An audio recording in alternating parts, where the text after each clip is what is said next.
Hello, family members. I hope you're having a nice day today. I hope you'll forgive me. If you watched the last video, you'll notice I'm wearing the same dress I was last night. I haven't changed yet for the day. And the reason why I'm filming again so soon after filming last night is because I want to get back into the habit that I was in last spring of doing uh, YouTube videos every day. And to get into why, that kind of makes me want to talk about something that I've been wanting to talk about for a while now, which whether or not it's actually good to be a YouTuber. Because, like, that's a complicated question, isn't it? Right?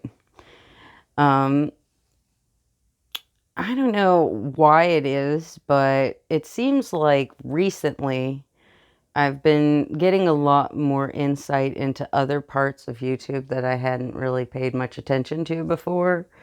When I started out using YouTube, it was like long, long ago, and it was just, goofy videos on the internet that you would watch, for like 2 or 3 minutes or something like that. It wasn't like what it is today so much. And then I was sort of away from the internet for a few years while I was working and doing all sorts of various stuff. So when I came back to it, I was mainly using it to watch, like nerdy stuff, like science education videos, maybe things about like movies and TV, I used to watch Mojo back in the day before I realized what trash it was. It's like very boring content. But anyway, like I didn't really partake in the like personalities side of YouTube very much. And so, a lot of the like most famous YouTubers, I barely know them. I may never seen any of their videos. Like, for example, the only reason that I know who Sniper Wolf is because summer before last, my goddaughter was like obsessed with her. And so to me, she was quote unquote that yelling girl because my goddaughter had her on like all summer long. And I'm like, it's that girl that yells all the time. That's all I knew about her. Like I'm not exactly plugged in to what's hot on YouTube. And it makes me wonder, there's so many different corners of YouTube. What it means to be a YouTuber is so many different things. It can mean being a video essayist. It can mean being someone who makes just short little comedy videos. It can be somebody who does really deep professional analysis. You'll see geologists or psychiatrists or, people who have like serious academic credentials explaining very obscure topics in minute detail. I mean, it's like everywhere in between all of that. And I find that inclusivity interesting. And so, like maybe the obvious answer is like, well, yeah, it's good to be a YouTuber because that's everybody's YouTubers, all different kinds of people are YouTubers, like why not? It doesn't cost you anything. You probably already have a smartphone good enough to be able to record reasonably decent videos. Not that I would know anything about that. And, so what is the drawback? And the first person that I think of when I think of YouTube and downside is Lindsay Ellis. I mean, I think that's a pretty obvious one right there.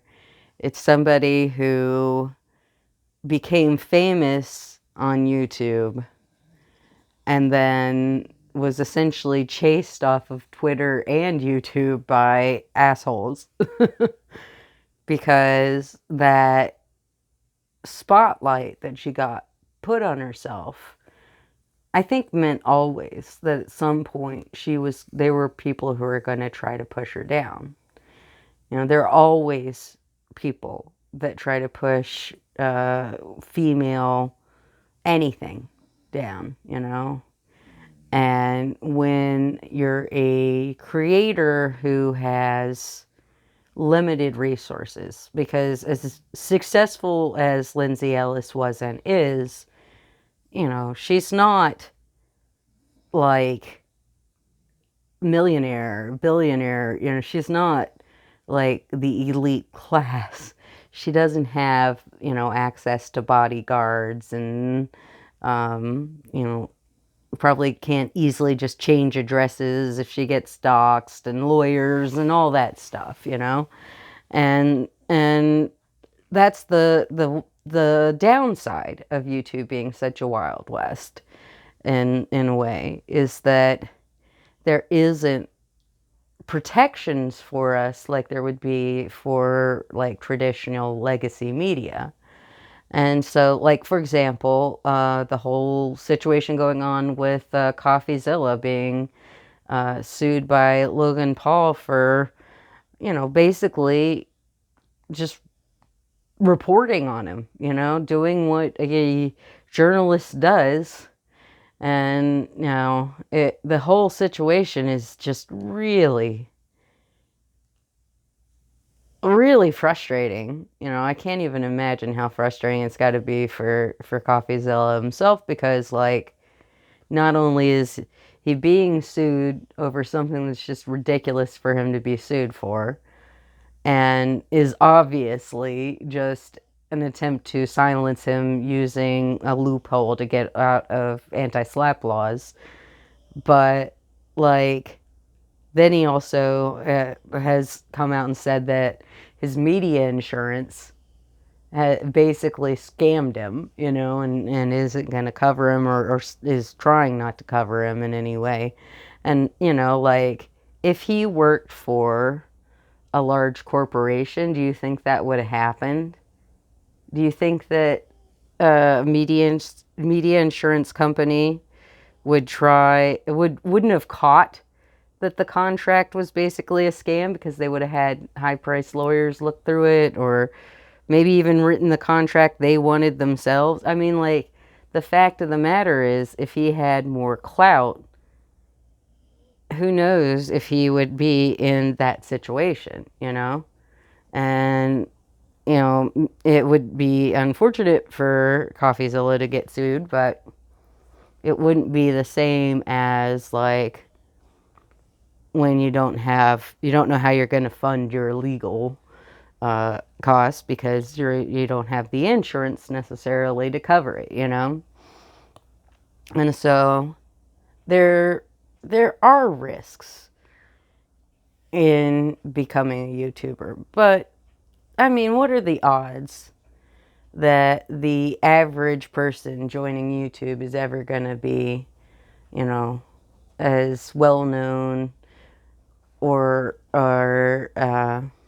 as pertinent to scammers as Lindsay Ellis or CoffeeZilla, you know? Like, um, that is their experiences on YouTube are extremely unique, you know?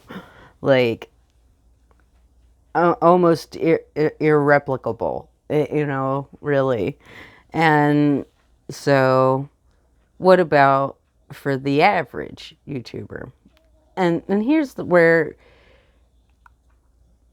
the thing is, I don't know what an average YouTuber is. I don't know what an average YouTube experience is like. You know, I've been on here for like a couple years, but I didn't really start taking it seriously until maybe like, I don't know when I would say, because there was different parts, you know.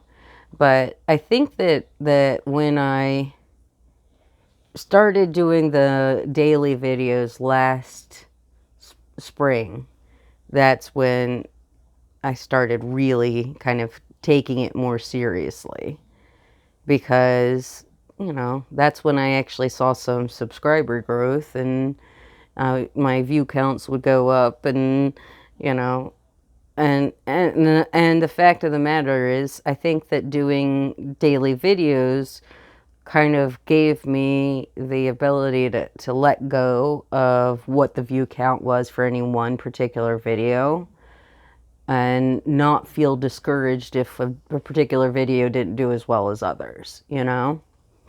And I would say for me, being on YouTube has been really good. You know, I feel like I feel better when I have been making content consistently. It just, I don't have much of a reach, you know? I mean, I got 88 subscribers, though. I got a new one. I'm so happy. Thank you, 88, whoever you are. But like, I got the small reach, but I still have a reach. I still am able to get the thoughts that I have out in a way that I'm actually able to physically do. Because I couldn't write this out. I couldn't. That's why I don't do scripted videos. Because if I could write a script, I would just publish blog posts. I used to do that. I had a very active live journal back when live journal was, you know, relatively active. You know, it's not that I don't like to write. You know, like, if I could, that's probably what I'd be doing, but don't, I can't type, and any other type of data entry is too tedious to be able to really record my thoughts. So that's why I started recording myself, because really the style of YouTube videos that I've kind of settled on, I started as personal, occasional health vlogs. I would just keep little logs of how I was doing to kind of keep track of my symptoms. And I thought, you know, maybe at some point it would help me like remember what was going on, or maybe it was something that I could cut together at some point once I had an answer, and make a little story about it. I didn't know, of course, that here I'd be 2 years later, 3 years later.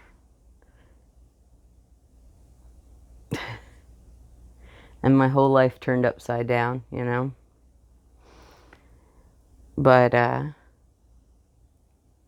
not only do I get to get my thoughts out, and have the ability to go back and hear myself out, you know. Um, Sometimes, not always, but sometimes, I get feedback from people that the videos that I've made really meant something to them. Sometimes it's friends or family members. Well, not family members, but friends. And sometimes it's people I've never met. And that's amazing, you know? Especially since I'm making content about being like aromantic or asexual or fat or disabled, or, you know, anything.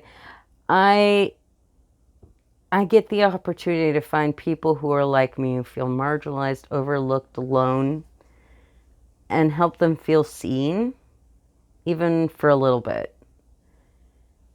And to me, that's so worth it. That's so worth it. You know, I don't feel like I have any power, really. I feel like I'm just kind of sitting here watching my life fall apart around me and there's just not much I can do about it. And having something that makes me feel like I have a little power to help somebody else, whew, that's worth more than gold to me.